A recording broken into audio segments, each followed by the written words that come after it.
Hey guys, today's episode is all about nutrition and what you should be eating when you're training. So let's get started.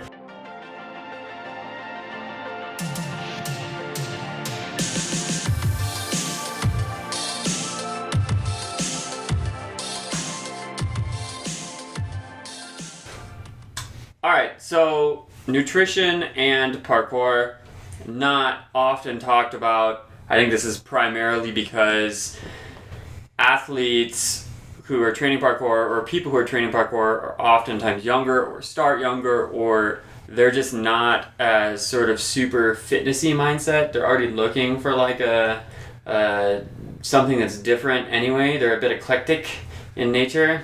Yeah, I can't understand it. I've literally seen people eat a Big Mac and then double cork 2 seconds later. So they did it on purpose. They did it to prove a point to me. To prove a point. Yeah.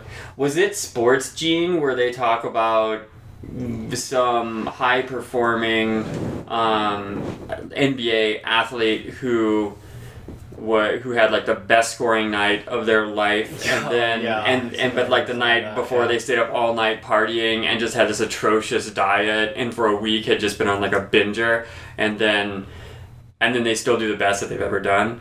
So I wanna use that as an example in our conversation today, meaning that just because someone is out there saying, look, I can, double cork pre this roof gap, does not, and I just eat Big Macs, or I follow one particular diet, even if I'm a vegan, or I'm what's hot right now is the carnivore diet stuff, where you're just eating meat or the vast majority of your... I need to do some more research on that diet, but I've already just like passed one diet being the answer to every human being's needs. I think that I'm already past that, so I hadn't really jumped into it. But these extreme diets, or just this dogma around diets, I think is something that everyone should be a little bit cautious about.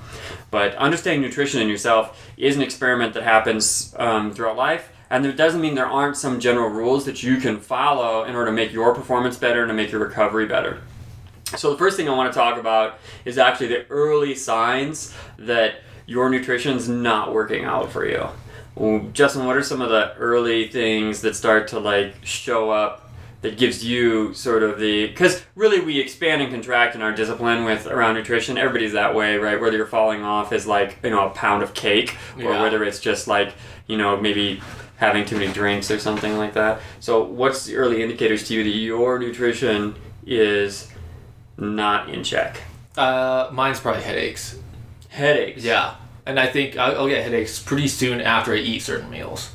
So that I think is my... Like what do you have to eat where you get a headache, where you feel like your nutrition is... So I think it's... Is this acute or chronic? Oh man, I'll have both of them. But I think the acute ones are from my diets. So I think it's when I eat...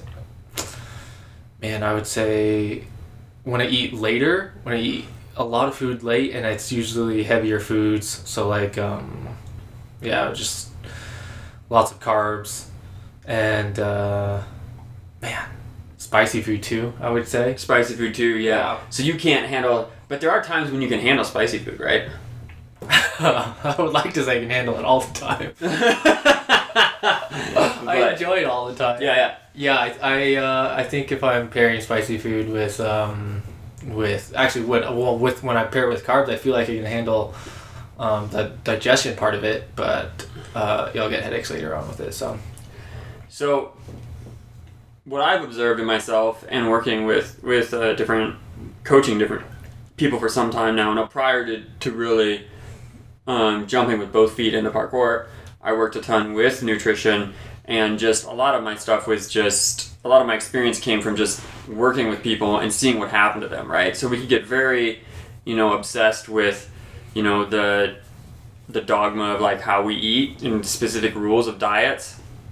But what helps a lot is just having seen people and how they respond to different foods. And what I started to notice, and this I noticed in myself too, is that oftentimes each of us have essentially an Achilles heel when it comes to health and certain things will start to show up and present when we're out of balance. Now that could be you lack sleep, your stress is too much, or your nutrition is off. Like, so if my sleep is pretty good, like I'm getting solid 8 hours, a decent range of the night, and I'm getting 7.5 is actually what I really like, but 7.5 to 8 hours of sleep, right? And then my stress, like from what I can tell in my life, and lots of times stress can be subconscious too. Like I've learned to understand about myself that oftentimes I may not feel stressed, but sometimes when these symptoms start to present, I realize, well, there must be some sort of imbalance here. What am I really excited about? And sometimes the stress is from excitement. Like I'm just excited about a trip or something like that. Yeah. And I've just been,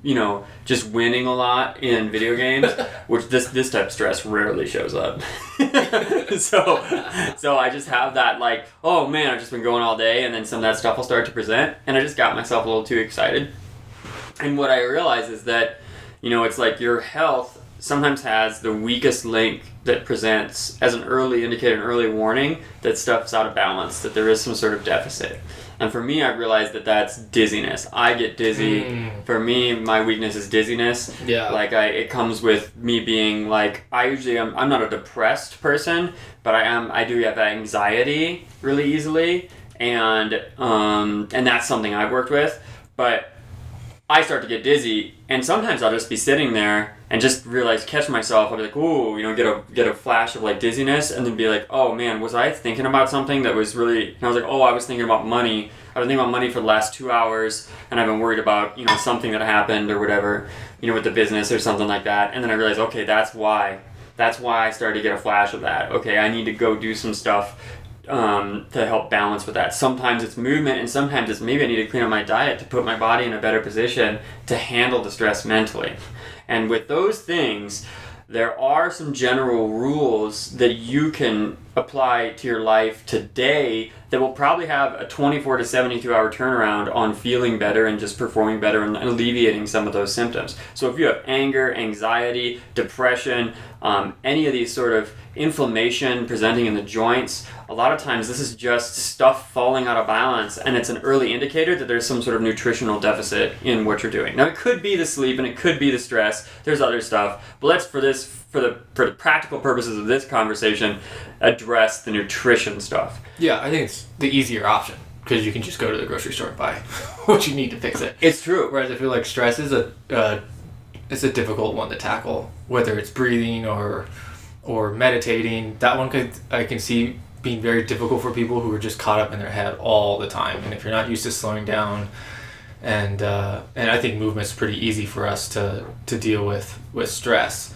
But yeah, I like food. Everyone loves food, so that's a good. What's a quick fix then? The quick fix is food. First of all, to view food as medicine. A lot of people view food as, I'm just trying to fill my caloric intake, or I'm just using it as fuel. This is a very, shallow relationship to have with food, in my opinion.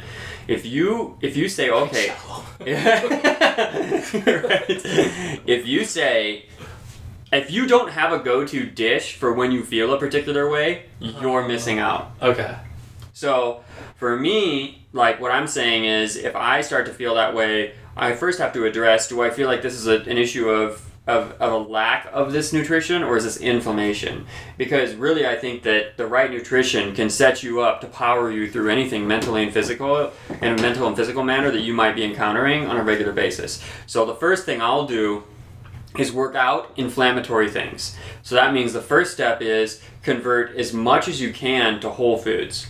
All right? So what that means is anything that's any kind of processed, you're going to push away. And there's two reasons for that. One, the majority of processed stuff that you get, and by processed I mean anything that you look at and it does not appear to be a food that you can recognize. Like that, you look at it and you're like, oh, this thing is made of 100% pea protein, but it looks like a cube, right? Eat a pea, right? Like, this is the spectrum I'm talking about. Or like, oh, look at this, it's a beef stick. I'm assuming there's beef in there. but it doesn't look like a steak. Okay. Right? So move closer to foods you can recognize as whole foods is the easiest way to fix this. Because you almost can't go wrong. It's yours to mess up. And yes, I'm saying bread counts in this too. Because it no longer looks like the food that it was prior to being processed into bread. So this is the easiest hack. You can't go wrong in general if you're eating the standard American diet. What's that nutrition is actually, Colin, if you can grab on your phone what I think it's called the SAD diet. Yeah, standard American diet, right? And that includes a lot of these processed and refined things, even as recommended by dietitians in some environments, right? And ironically, the acronym I think is SAD. So don't follow the SAD diet. Go out and follow the whole foods diet. And if you, I think in an ideal world, I'm going to describe to you an ideal scenario. I happen to be lucky enough that even though we're in Fort Collins and we're right by downtown, we're in a densely populated area, several 100,000 people, just in the neighborhood across the street. Like I don't have to cross the street even. I can go on the trail and walk around. We have the Shire CSA, right? Yeah, it's jokingly named the Shire. Oh, okay. Yeah, gotcha. It's called the Shire CSA. And if I needed to, and I have done this in the past, and when it's stuff's in season, is I can take a break on a Saturday or a Sunday, I can walk over to the Shire, I can say hi to the owner, and I can pick some food right there, right out of the freaking garden, right? Some bok choy. You had bok choy there the other day, which was great. And then I can take that home, and I can saute that with some coconut oil and some garlic and some ginger, and a little bit of soy or whatever for flavor, and season it with some spices, and I can eat that with a bowl of rice, and I'm very close to like that action right there is probably the best thing you can do. And the reason I say that is because you've got your meditation built into it. You're going over, you're around nature, you're going to cut your food, you're developing a connection with nature. And sometimes we get so disconnected from it and disconnected from our food that we're literally just eating processed stuff that we have no understanding where it came from, and the holistic element of having to go and collect your food and then cook it and take that time, even if that's 45 minutes to an hour and a half, to make your food. You just hit this huge swath of very healing activities. You went on a walk. Mm-hmm. You cut the food. All right, you walked back with the food. Maybe you listen to some mellow music or no music at all, ideally, and you're just getting in that flow of I'm gonna cook and I'm gonna see my food and I'm gonna eat it, and that's a fun thing. You'll have fun with it if you've never done it before.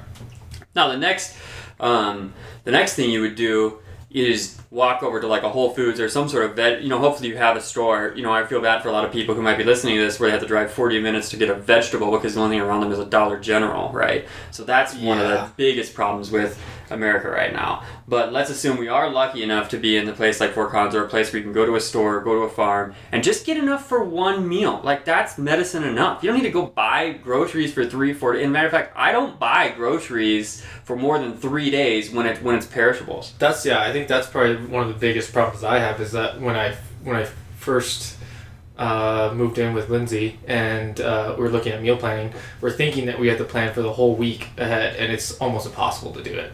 No, I can't. Half of it goes bad by the time, even on a week. So I found much better luck when I just think of the next meal right then and there. But that means it's far more work, and so that's why I do it not enough. Less. But even if you were to do it once a week and you're not doing it, it's progress. Mm-hmm. So the idea that your entire, week has to be planned out this way, that could be your full-time job if you were just doing nutrition for yourself. Actually, as somebody who's self-employed and works at the gym and has, a few side hustles, like half of my day when I'm on point is making food for my family and making food myself. And that means I go to Whole Foods, I hunt for my food that day, and then I have about 2-3 days of food with that. And I'm not always eating amazing, but what I end up with leftovers, and then the carryover is, okay, if I have one day that's a little more processed, or that maybe I go and get something to go from like a restaurant or something like that, I still had the other meals that the gaps filled by those better choices, right? And just that enough is going to probably change your life if you're not doing that.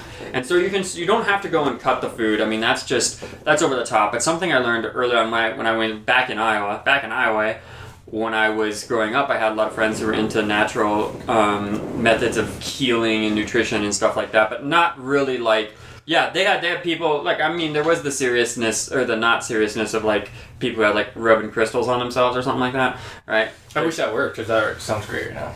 Yeah. Rubbing crystal on my knee. And then having it be done. It's great. It just feels amazing. I just wish, yeah. Fantasy. You know, placebo works 30% of the time.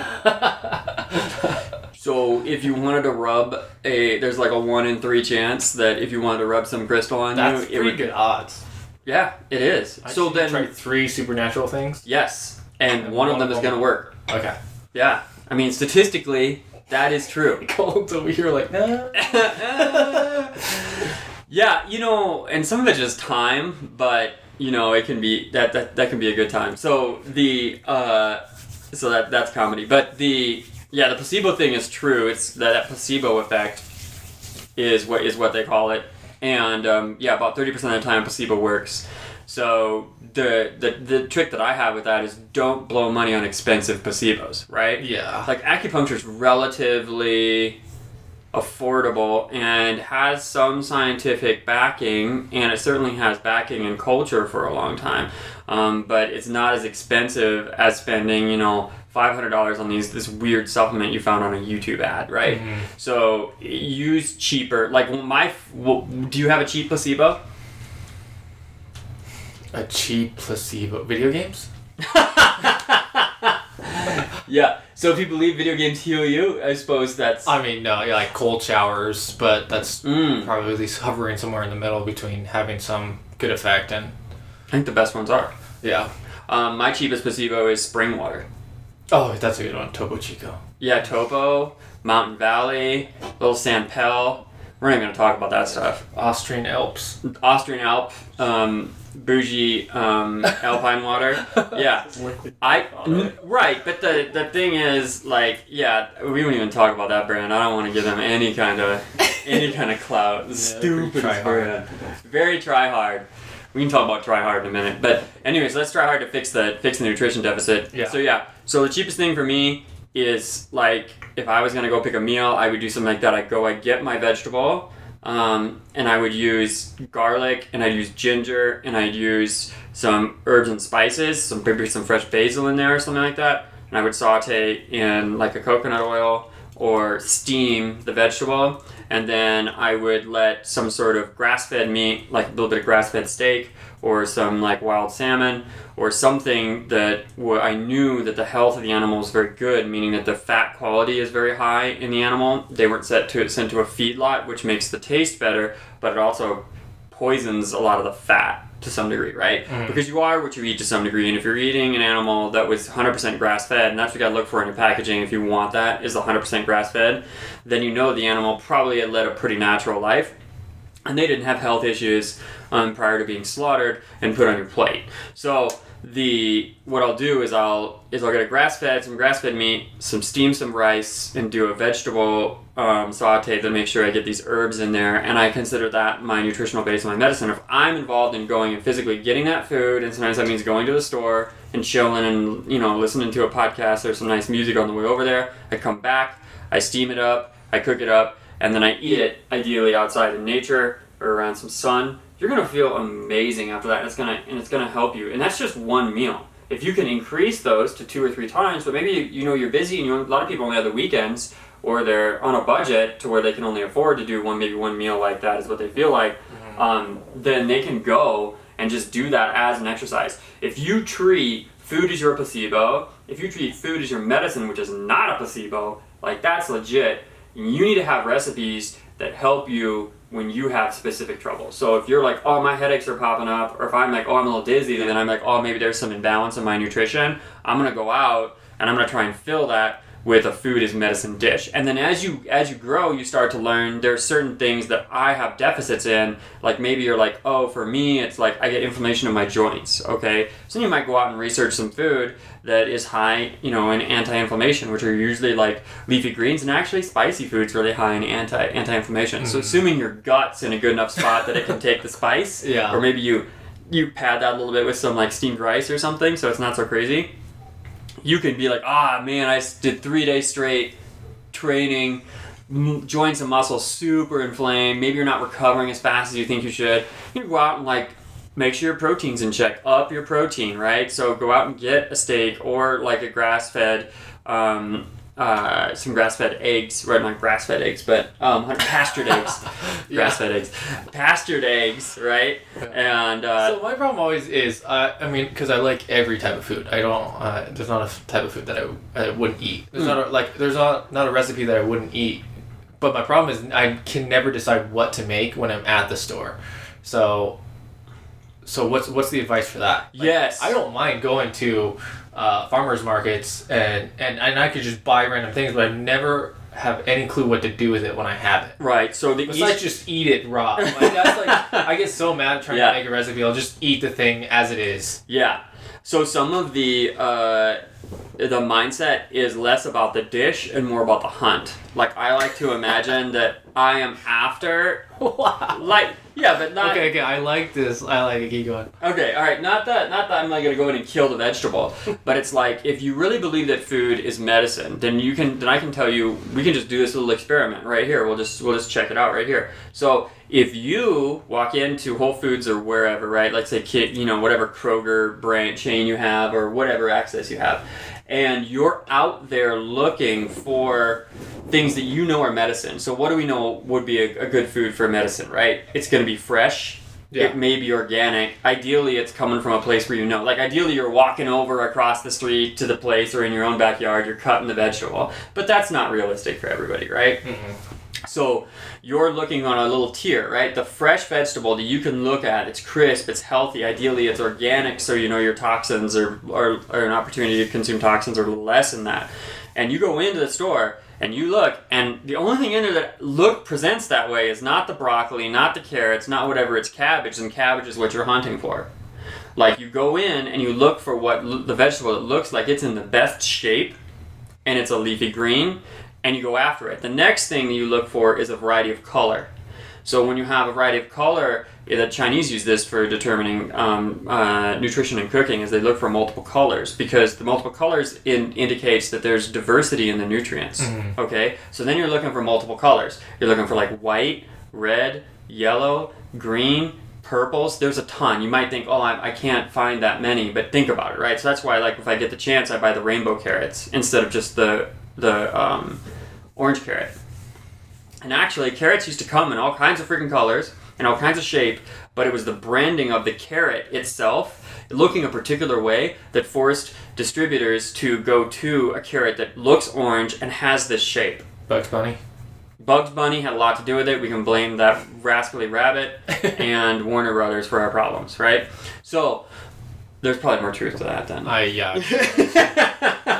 Right? So you go out and you hunt for some multiple colors, right?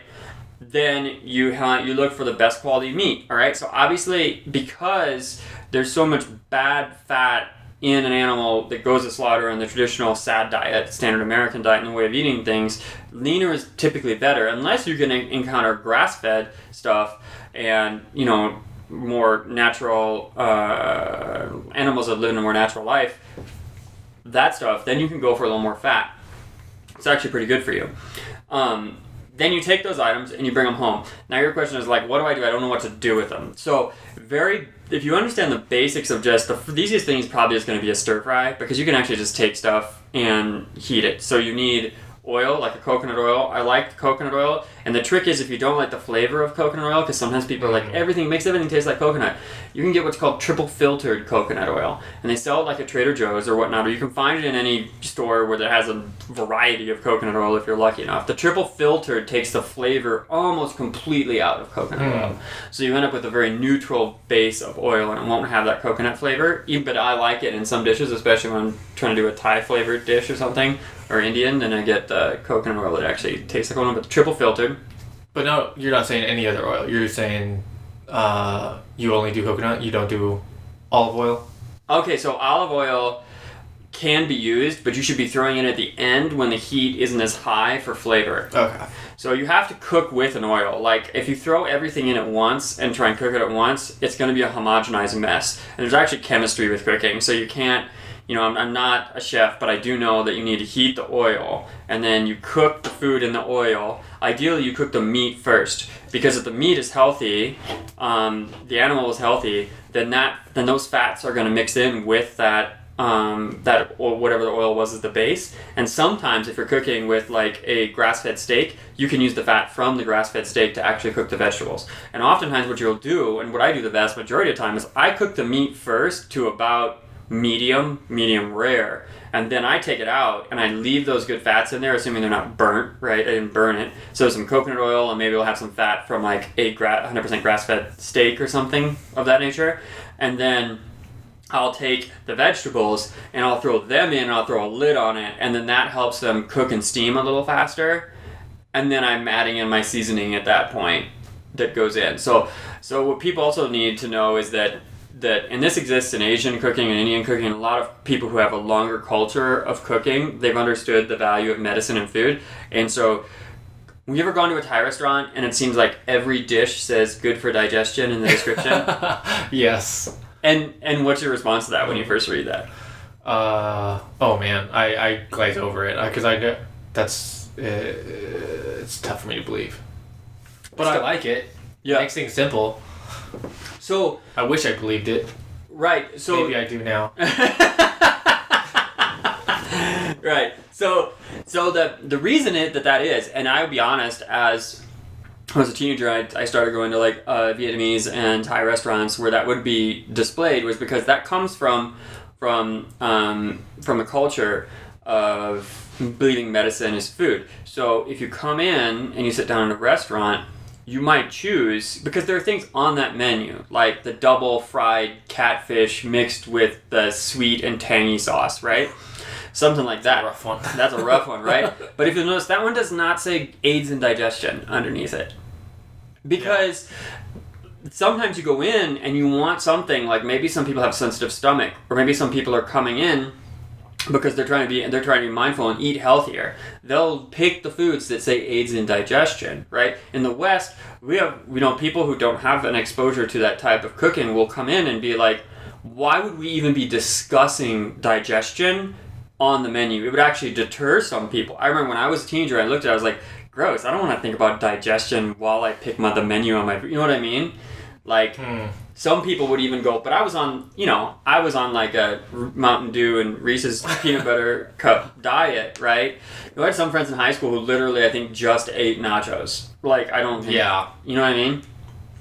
Yep. Yeah, and those people would just eat nachos and have one bowel movement a week. So if you don't have regular 24-hour bowel movements, that's another indicator to you. Forget the headaches. If you've got that problem, you need to look at your nutrition, hydration, and whatnot. Okay, so when we start viewing some of these herbs and spices, so here's, I'm going to throw some out there. And actually there's a great little course on Skillshare that's like understanding like Chinese medicine and food, and anybody here can go get that course. We can link it out. I actually listened to it. I send it to people who have questions on it.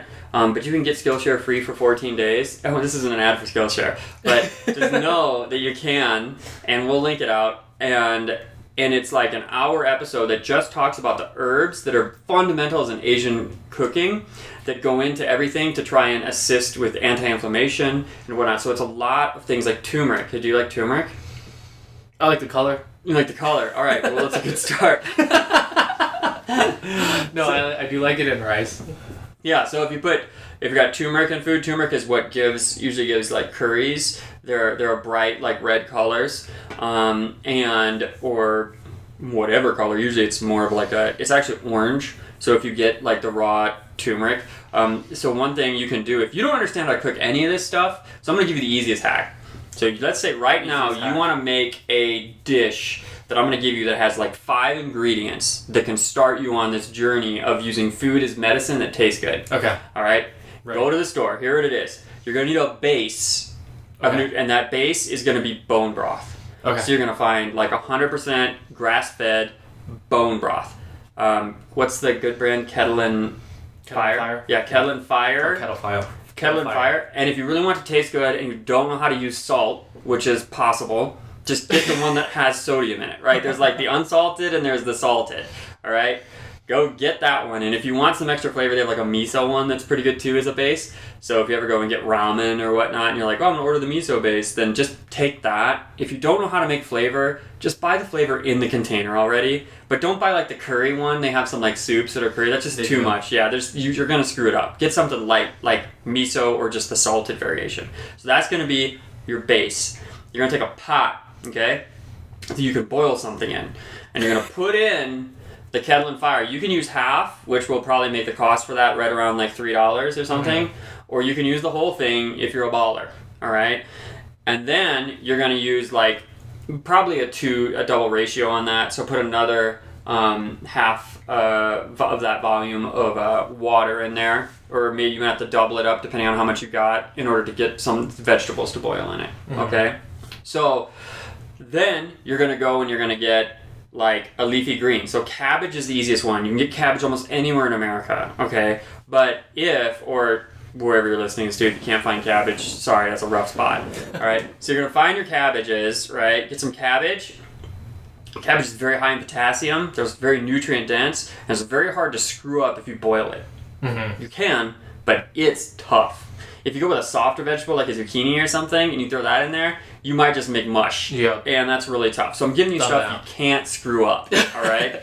So you're going to take your cabbage. You're going to cut it up into consumable chunks, right? And then you're going to put that in there and you're going to boil it. All right? You're going to add in after that, right? You're going to boil that. So that's boiled. Okay, when you've got... He said boiled like 10 times. When you cook, you tell people, they're like, wait, am I boiling that? Yeah, you're boiling it, right? All right, so this is very easy to mess up at this point. You've got your bone broth in there. Now, the bone broth is going to give you a couple things. It's going to give you protein, but it's also got a collagen base to it. So if you're worried about your joints for jumping and whatnot, this is basically like your parkour poor man's like medicine stew, right? You've got that problem. Then you can use the protein that's in there to help heal the joints. It's proven. This is not even placebo. Okay. Most people aren't getting this because we don't have organ meats and we don't eat the collagen on the bone of like the chicken when we eat food anymore. Most people are eating like a lean chicken breast and they're not even getting this in their diet. They're probably running around with this deficit. So just the bone. With chicken nuggets. You're right. If you're eating chicken nuggets all day long, or that's all you eat, or you eat at Taco Bell, Colin, what's your protein to chicken nugget ratio? I mean, I think I go to Cane's sometimes for chicken. Okay. All right. Well, you might get some gristle in there, and that'll help you every once in a while. So you take that. So we're down to our we got bone broth. We got cabbage. You got your cabbage. Okay. So now what else do we need? You want more color, or you want protein? What would you pick for the protein? I usually try to stay away from beef because I feel bad for those cows. So I usually do chicken or fish. Yeah, those are my two main ones: chicken and fish. So, when I do these dishes, if I'm boiling, oftentimes I'll use beef because it goes really well in stews, and it has to. And you can put it in a crock pot and let it sit. If you use a beef, that's a fast and a slow version. If you have slow, then what we would do is we would make sure those vegetables are just a little al dente or whatnot. We'd throw it in a crock pot, and then I'd dump in, if I was adding in meat, I would dump in like a grass-fed pastured chuck beef. You can find this stuff on sale for like $4 a pound. It's very good for you. We could talk about the ethics of killing any animal with cooking, but side note, it's like one cow or like 500 chickens or something. I don't know what the life to whatever death ratio is on. Somebody who's vegan is going to be like, look, that's a whole nother conversation, all right? But I'm just talking about, let's assume you have an ethical way of acquiring this meat, or you don't care. One of the two. All right? So you take your chuck. Now you've got in there, you've got in your crock pot the beef, okay? And that's your protein. If you want the fast one, you're just boiling this and you only have a half an hour, 40 minutes or something like that to make this food, if you don't have a crock pot or something like that, or you're not willing to let it stew because you're afraid you'll ruin it, you can just take the, if you're doing it in the crock pot, you probably want to cook the beef first, if it's for taste, okay? Just letting people know. Because otherwise it cooks and then there's a little fat comes to the top, you have to skim off the fat to make it taste better. But we're not talking about taste. Oh, really? Yeah. Okay. Yeah, you actually want to I thought I would leave it in. No, side note, alright, if you're really going to make it awesome, like stew in the crock pot with a beef chuck, what you'll do is you'll season a pan and then you'll brown it. And that sears the outside of the meat, and then it helps with the flavor. And so you'll like basically sear all four sides with that salt and whatever on the pan, and then you put it in on some onions in your crock pot. You dump in the broth a little bit and you add water, and then you put a lid on it and you let that hang out for a couple hours, and then you would add in the vegetables after you skim off the fat. So as it cooks, it gets this like film at the top. You'll notice it if you try and mess with this too much. And you take that, some people take that film and that fat off the top to make it a bit leaner and taste a little bit different, a little less, I don't know what the word I'm looking for is, but people do that. And then you can put in your veggies and stuff, let that simmer and marinate for a bit, and cook that, alright? Okay. So, anyway, back to the easy version. Yes. I'm going to take my meat, I'm going to throw it in the crock pot, I'm going to throw it in the pan with the cabbage, with the bone broth, and then I'm going to take, if I can, I'm going to buy ginger, right? So ginger, this is where it gets medicinal. Love ginger. You know you love ginger, okay? Literally, I'm going to take it, and if you care, you don't even have to, but if you care, you're going to take your little, like, deal that normally, like, peels carrots or whatever, and you're going to take off the outside, the dry part of the ginger, all right? It's going to have an aroma that's very strong. I don't care. You don't even have to cut it up. Just boom, throw it in there. All right, then you're going to take garlic. If all you can get is the garlic in a little jar, that's fine. Just don't, it doesn't really matter. Just, you could scoop that in, but ideally you buy the whole clove of the garlic. The easy way to deal with that is to break it so that you have the leaf that looks like a little teardrop, and then it's still going to have the dry part on it. You lay a knife over it flat, and then you smush it. That's my favorite part right there. That's the fun part, right? That's meditation right there. That is meditation. Just smushing garlic. Smush the garlic. Great. That what'll happen is the shell on the outside that's dry will pop, and you'll be able to just pull the garlic out, the clove out, without any dry parts on it. Okay, so if you don't know that hack, that's a real thing. Yeah. I usually go to the whole clove and then only use half of it, so... Well, you should use all of it. It's so fun. No, if you do the whole clove. And in this thing? The whole thing. If it calls for, if you really want to, like, purify yourself, the garlic is going to be there to do it. Not get ready to stink, and don't go on dates. Make sure whoever you live with eats it too, so there isn't so much judgment. My girlfriend loves this. Loves your recipe, except for the cows, but... Except for the cows. I have some alternatives for that too. Okay. Alright, so then, boom, you slap that puppy down, and then you throw the whole clove in. When you're doing the soups and stews, that's what becomes easy about this stuff. You can do the soups and the stews just like that. You don't even have to chop it up. Like, who cares? Take your entire, like, knuckle-sized chunk of ginger, drop it in the pot, take the garlic cloves, drop it in the pot, all right? And then, honestly, that served with a little bit of rice, if you're looking for some carbs, is the cheapest way to do it. Like, I guarantee you that meal is probably going to be under $10 and will serve you yourself for maybe 2 or 3 days as like a breakfast or a lunch. Like the first night you can eat it as dinner, and the second night you can eat it as lunch because there's still going to be some substance left, and the third day there'll probably be broth left, although you might love it and just eat all of that right away.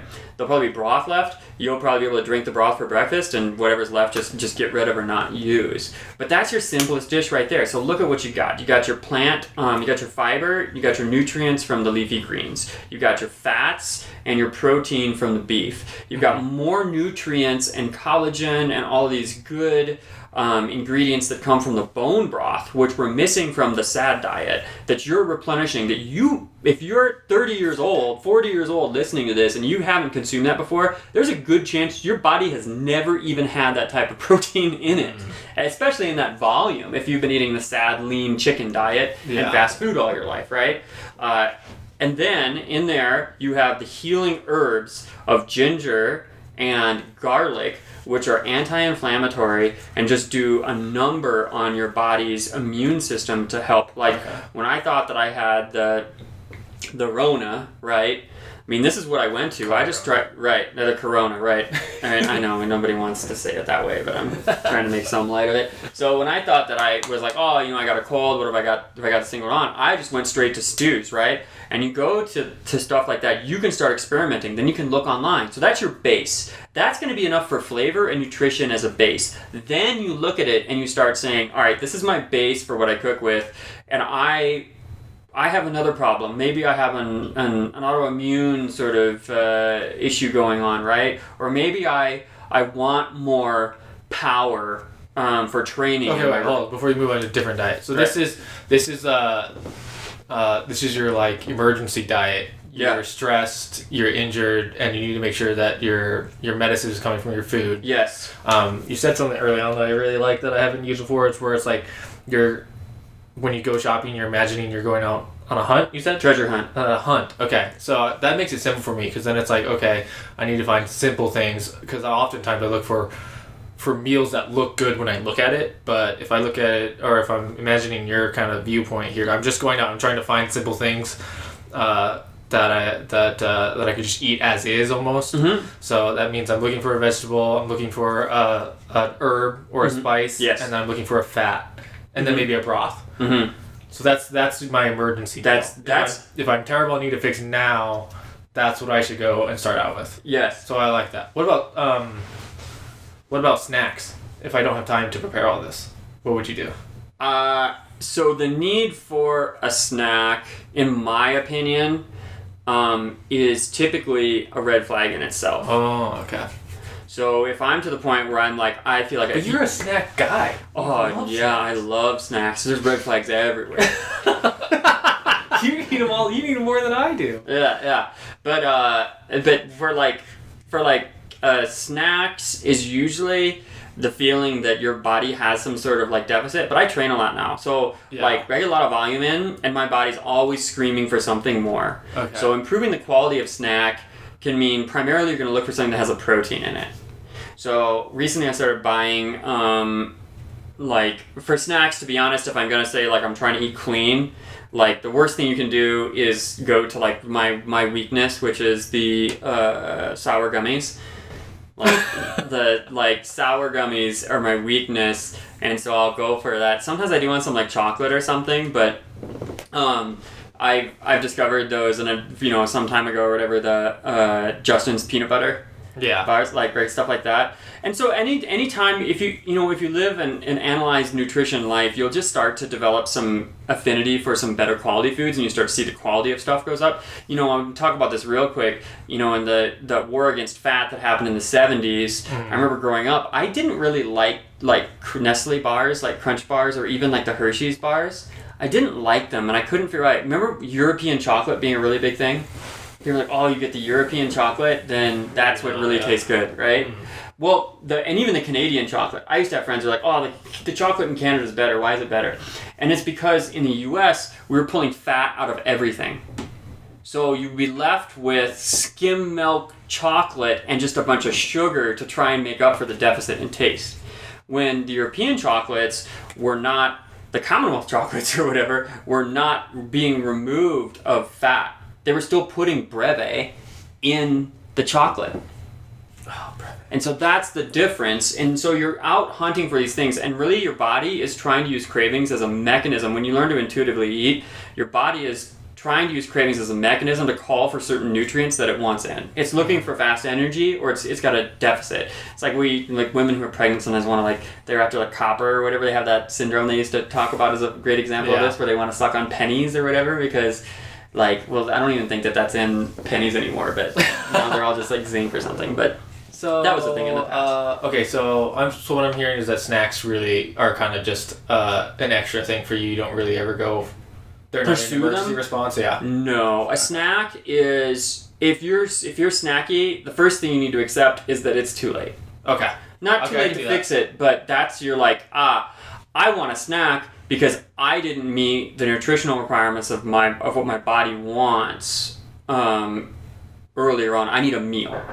So I would say that if you do have the snack desire, then it's already almost okay. It's just another indicator that stuff isn't going right. So my first response should always be to set aside the time and to if I'm feeling in a negative spot where my training is terrible, I feel injured, and maybe I'm not getting rest, then the priority needs to be set aside the time to go on my spiritual food journey. Right, okay. Exactly. Go on the hunt. Yeah. Right. What about shakes and supplements and proteins like that? Yeah. So is there ever a time for those? Is there a place for those? So sometimes I think people get confused. The amount of work that they're doing for training is always being good for them. They think that the more I train, the better things are going to be for me. Mm-hmm. But if you train beyond what you're getting in for calories and healthy macros in there, then you might be training and doing work for the purpose of achieving a goal, winning a competition, doing your job, maybe experiencing some gains that you're willing to take a hit on health-wise. But training beyond what you can get, what you can recover for, is actually not good for your health. So is it oftentimes that you may be in that spot where a shake or a food supplement gets thrown in there because it's better than going after the sour gummies, right? Yeah. So a protein shake, a whey concentrate protein shake that's not full of sugar, that has some cocoa in it, and you get some other excuses to throw in some healthy food in there, could actually be good for you. Okay, could make the difference. Okay. But that's it's not normal. Okay. I'm saying, you should be able to, in an optimal state, operate on 3 meals a day or whatever, and have, if you want to have tea or coffee or something like that, you're throwing that in there. And if when we say snacks, you're like, oh, I see some berries. But that's back to that original mindset of, if I see food that is amazing for me, I'm on a treasure hunt for nutrition. Be on the treasure hunt for nutrition. Because if you're out and you're like, I've had my 3 meals, but these guys have fresh organic blueberries on sale, assuming your calories are in check or whatever, I'm gonna be honest, sometimes I'll buy that container and eat half of it just because, I just scored me organic blueberries on sale for, $3 or something like that. I'm gonna try and acquire it. So as long as you have that nutrition, food quality, treasure hunt mindset, it's very hard to go wrong, especially if you're reducing rice and bread and stuff like that. You can pretty much mow through. Now, fruit is a little different. A fruit is a great snack, but if we're pursuing bananas, there's a ton of sugar in bananas, and you can wreck yourself eating a bunch of bananas too, as far as sugar goes. Yeah. It's probably not. We're probably in the weeds of not the worst thing for you, but again, if you pick berries, which are going to be highly nutrient dense, they're probably meeting some needs of nutrition that you aren't aware of. Over a banana, always go with the berries. They're lower on sugar. They're higher on nutrition. The nutrient density in these berries are going to be way high compared to a banana or the biggest apple you ever ran across, or a mango or something like that. Also good, but those are more dessert treats. So I kind of put... That's how I've always felt. I always feel whenever I eat fruits, I feel like they're so sweet that I might as well, if I'm just going to eat the sugar, I might as well just have a chocolate shake.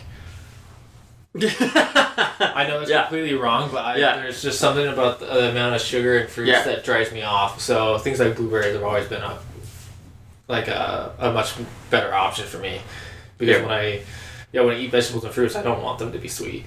And so this is a really cool example, because let's go back to our base, because once you have that base, whenever you want to make your healing stew or whatever, and this is just an introduction. I mean, ideally you get your food going there all the way. Some people have used, there's a famous doctor who actually inspired the paleo movement from the University of Iowa, who had MS and used her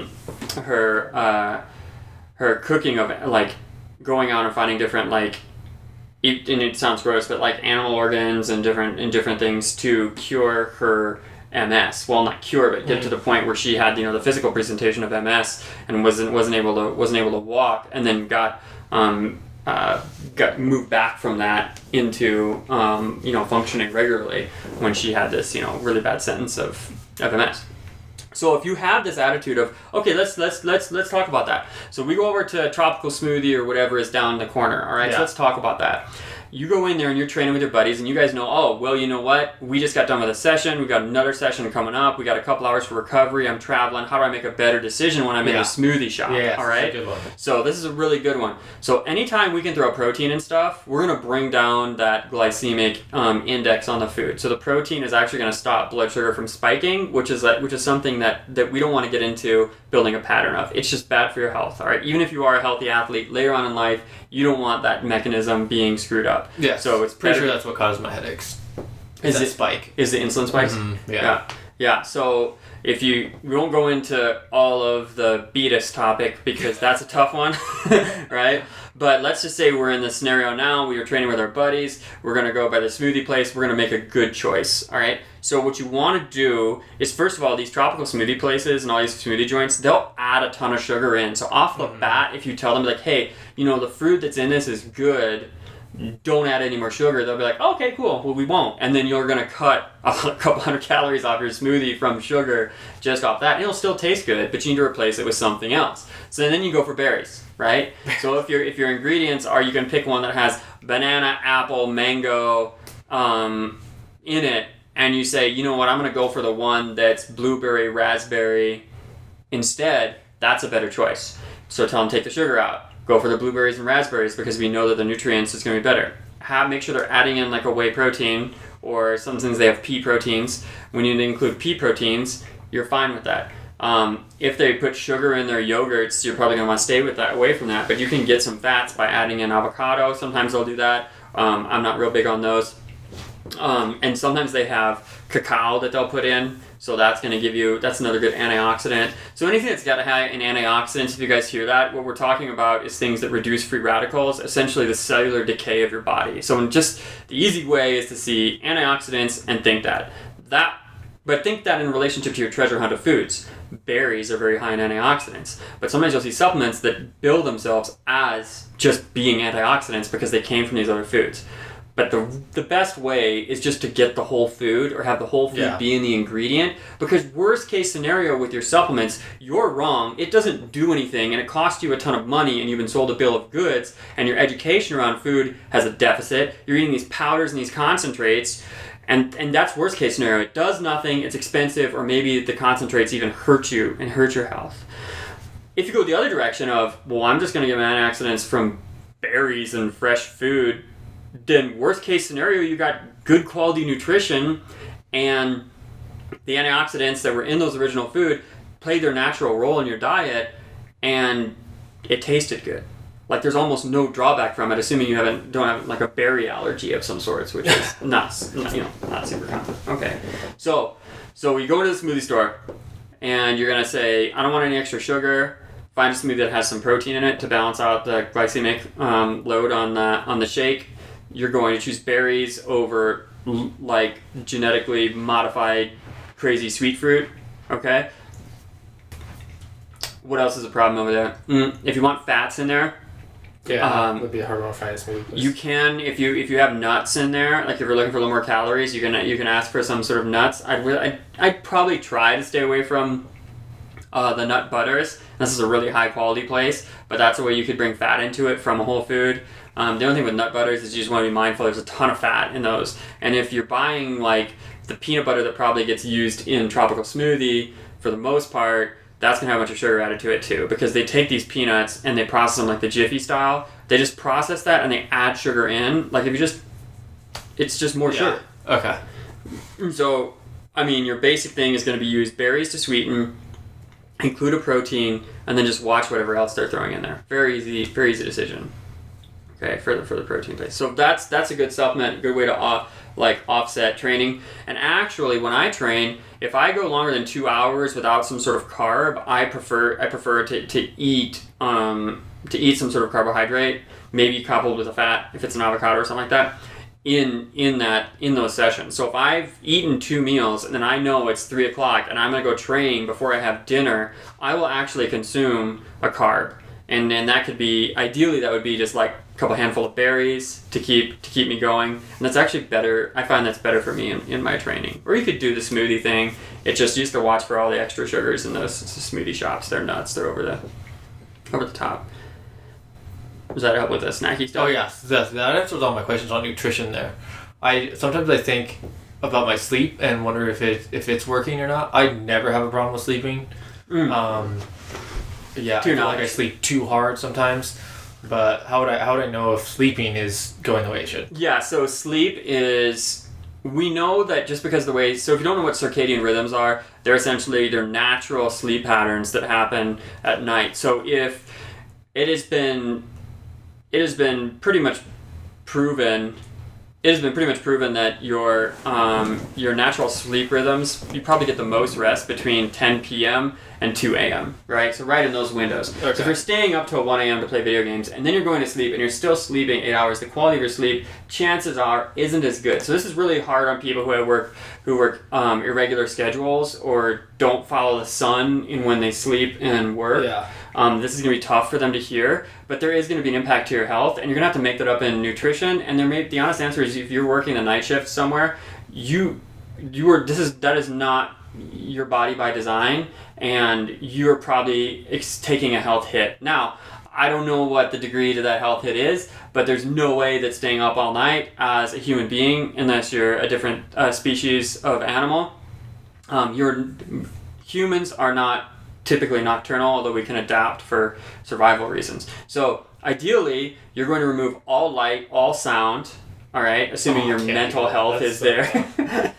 So let me describe the optimal sleep environment. Okay, first, all right, it's a cooler room. So I got that. Yep, the cooler rooms. That's in temperatures in the 60s, ideally.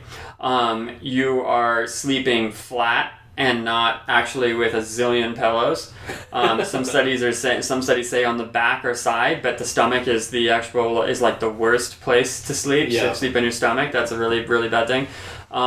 If you're using pillows that cut off your air circulation, so it's got your chin tilted down or it's got you in some wonky position where airflow, sleep apnea, even with people who are otherwise not overweight, is actually a thing too. So people wake up in the middle of the night with headaches and stuff like that. That can often be due to sleep apnea.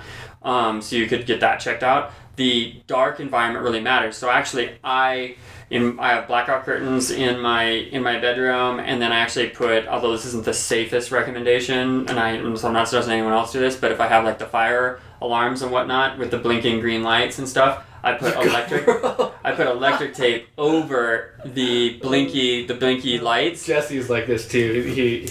He could go on a 5-minute rant about some blinking light in his room. So yeah, you and Jesse are like that. I'm actually the opposite. I'll leave my window open so that I can hear the cars driving by. I usually always have my windows open so the sun can come in.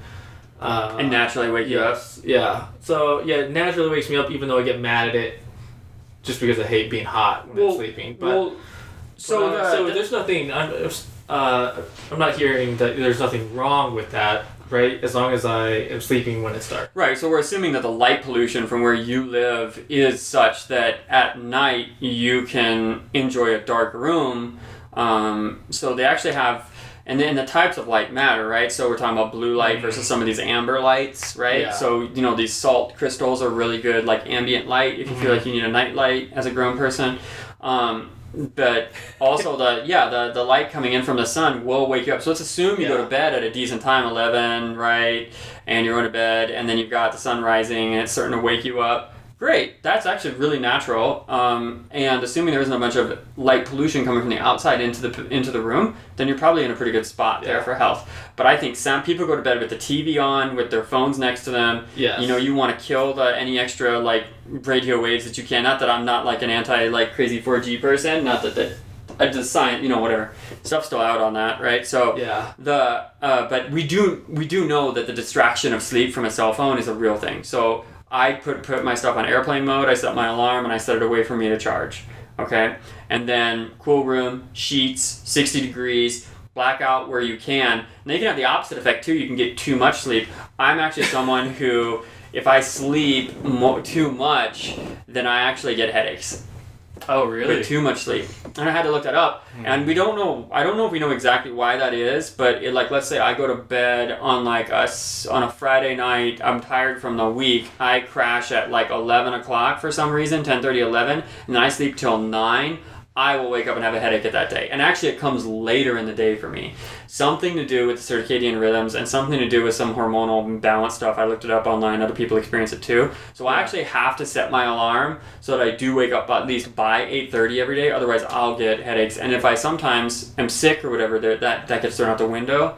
But for sleep for recovery, I've definitely taken naps in the early afternoon and woken up with a headache. Right. Which I feel like is because, it's just too much. Mm-hmm. But so there is data on that, on the different amount of nap and the amount and the effect that it has on you because of the sleep patterns you go into.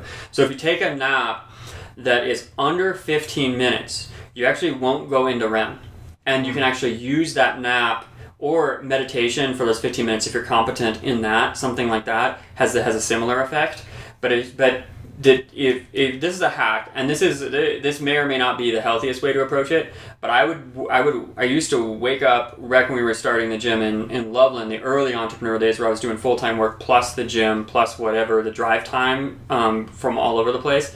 It's like when I wake up at 6, I come in, I do my day of work or half day of work at the tech job I was at, and then I would eat lunch, and then I would kind of start to crash a little bit, and then the early afternoon I would get like a shot of espresso, or I would drink some coffee, and then I would go to sleep for 10 minutes. And then, so I would drink the coffee before the nap, and then I would sleep for 10. And when I woke up, I would be rested and hitting. That's a sneaky. I could slay doing that. Good. It shouldn't be a regular habit, but let's just say you are like a 6 a.m.er and you're like, I've got to get something done this afternoon and I need to be on my A game. But if you sleep longer than like 30 to 40 minutes, if you get in that 30-40 minute range, your circadian sleep cycles start to kick in. So I would wager that if you had your nap in the afternoon, you slept for longer than an hour. Yeah. Oh yeah. Those ones and they'll be bad headaches. Mm-hmm. If I sleep for an hour, then I get wrecked. Because your body's thinking, it's bedtime, I'm going to do the full thing. Yep. And it really just ruins it for you. So if you feel like you need a nap and you're not sick, like when I'm sick, I'm going to sleep as much as I can actually, and then I'm going to get up and I'm going to move around, do low volume walking, get in the sun, get the vitamin D, and then I'm going to eat, drink, hydrate. I'm going to drink my super awesome healing soup, and then I'm going to crash as much as I feel need so that because my body's in healing mode, is focused on that. Yeah. I'm not going to train, and I'm not going to stay up forever and watch TV and play video games. I'm going to try and give my body as much energy as it can to recover. Yeah. But if I'm doing my afternoon hack, it's like, all right, I was up early, I'm not used to being up that early, that's fine, I'm going to go. And another hack that I had too was like, when I was teaching that really early morning, Colin's teaching the AM class right now. You're up at like what, like 5? I get up at like 5. 5, right? It takes me so long to get up, so I have to. He's okay, so Colin's up at like 5 to teach. So people, we're pretty cool. We do parkour in the AM at Outrun. Like, I'm just gonna let you know, I don't know many people who are like up at 6 a.m. training parkour. Yeah. Right? So there are folks training in our gym at 6 a.m. for parkour, and these are the parents of, the parkour parents, right? Doing it. So what actually, if you have the afternoon, for some reason you're a student or something like that, and we have students there too, it's not just parents, they've got college kids who just want to get their training done in the day, and they're really good. They're a different type of athlete. Like Sam, like he comes in, and Jake, a couple other college kids come in and do it. But so if you wake up at that time, and then you can sort of get back to bed before you would normally wake up. Oh, okay. Do you know what I'm saying? So if I wake up at 5, I go in, I do my session at 6 to 7, I can get back and home in bed by 7:30, and then sleep until 8:39. You get this crazy endorphin spike. And I would describe it the only thing that's been close to this for me is opioid-based painkillers. And so have you ever been injured and then you take like some sort of high-dose painkiller for like a sprain or I've mostly done them for sprains or like injuries or something like that. And you just get that real euphoric sort of feeling. I've only used those a few times, so I don't know about opioid addiction. I'm not getting into that. So let's say you get that feeling. You listen, drug addicts. If you want to hack that feeling, wake up at 5 a.m. Work out. Go train, and then go to bed before you were going to wake up and sleep for an hour, and you will wake up in a just marinade of good hormones. If you, like, people right now are guaranteed listening to this saying, yes, yes, yes, I know that, I've done that. And other people are like, what? And if you're like, what? Just try it once. You got to wake up before you would normally. You got to train, and then you got to get to bed. Don't drink any caffeine. Don't do coffee or anything like that, and get back to sleep before. It's almost like you dreamt in the middle of the night that you went and trained, but you actually did. And that has a major impact on healthy endorphins for training. I don't know where it comes from, and I can't explain it, but it works. Have you experienced it? You know, it literally felt like I had an extra day in my week when I would, like, or an extra 2 days that I was just like, yeah, it was like a training dream. And my brain was in like, oh, cool, I'm just going to kick it up a notch. And I was like, this is crazy. It is crazy. And then, you wake up around 8:39, if you have that time in the day, and then you have your whole day back, but you've already trained.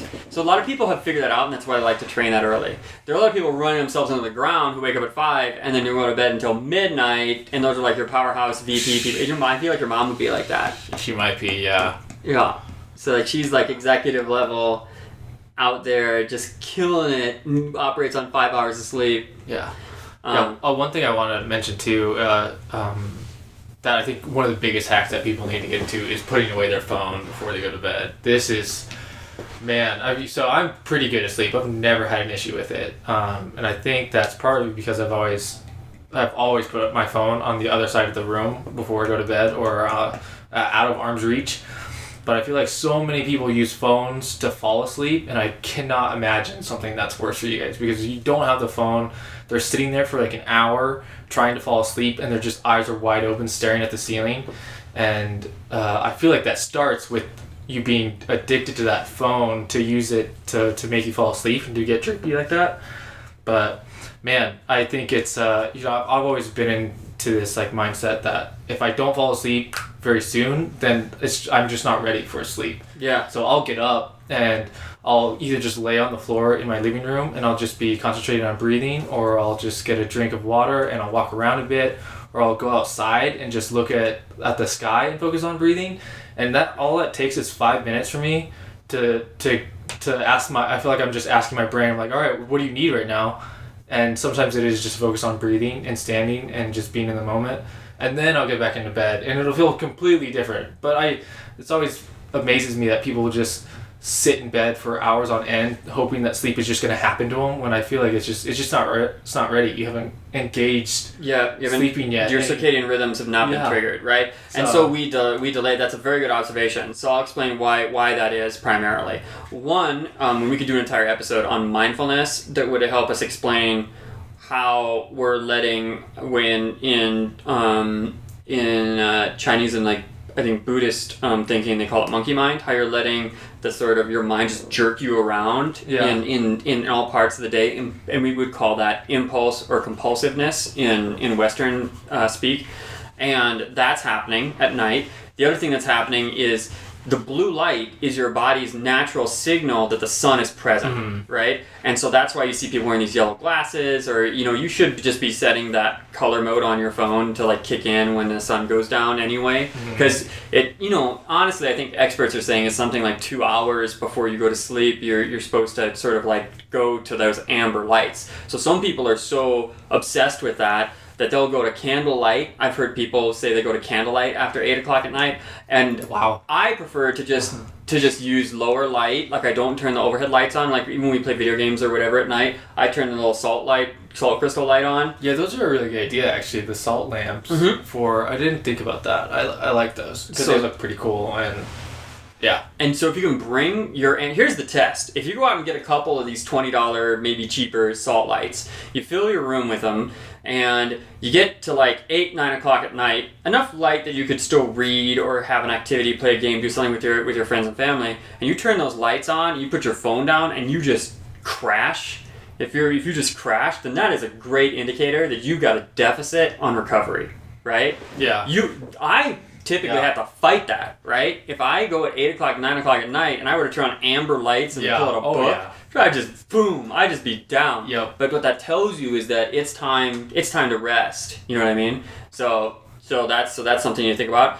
So the blue light, you turn it on your phone right now. If you aren't using that feature, use it. It reduces the blue light, makes your phone look very amber, and then that's the setting you need to use after a certain. You can schedule it on most phones to kick on at a certain time of day. So there's that.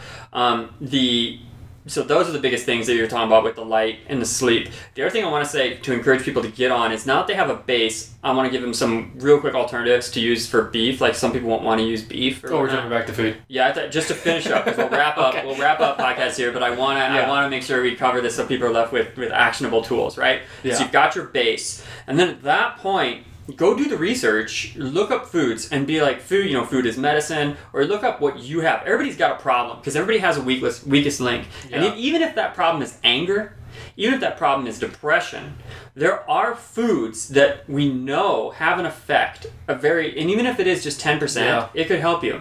And then start adding those foods into that dish, and then let that just thinking this way will influence the way you cook. Because we used to do, like, at our house, we do like pasta night or whatever, or even taco night, and we'd go out and we get pasta. Well, I actually started spending a couple bucks more on the pasta brands that are basically handmade, that like somebody in Italy is like out, like, or here is doing, like, they know the food is like an heirloom wheat or it's an organic wheat. You know that they've put some care into selecting the ingredients, and it comes like in a little roll, and I cook with that. And then we learned how to make our own tomato sauce to go on top of it. So now we know we take the fresh tomatoes, we cut them up, we put in the garlic, we put in the basil and the fresh herbs, and we make our own sauce now. So you can transition your normal diet over to this. It just takes time and it takes a little bit of effort. Even the taco nights, we go out, and we get the grass-fed meat instead of the regular ground beef that's cheaper, and then we chop up jalapenos, and even getting cheese that's actually the whole cheese instead of buying the cheese that comes in the plastic sack